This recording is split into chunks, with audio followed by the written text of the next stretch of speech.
我去南北極嘅科考咧，已經係接近30年㗎啦。咁今次嚟講咧，亦都係一樣，從我哋嘅數據周期嘅變化裏邊咧，係睇到氣候變化問題嘅影響啦，同埋咧係地球呢個海洋微生物咧，佢喺南北極裏邊生存嘅狀況，同埋咧將來嘅應用價值。會發現水裏邊嘅水質同埋水裏邊嘅浮游生物，研究下水裏邊係有冇其他嘅細菌生命。沿住我哋嘅海岸，咁喺船上邊咧，我哋係採咗3個嘅樣本。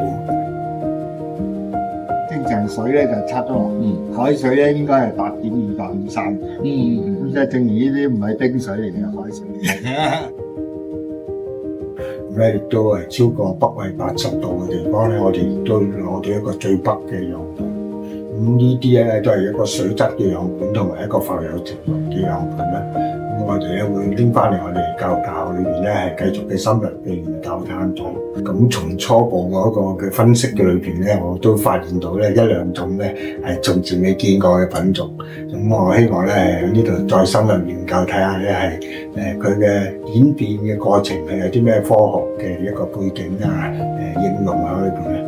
教育大學咧都係一間以教育係知名嘅大學啦，咁同我哋中小學生啊嘅關係咧都係非常緊密嘅，亦都希望睇下將來嚟講咧呢一個發現咧，喺我哋嘅教育嗰度咧發揮我哋嘅作用。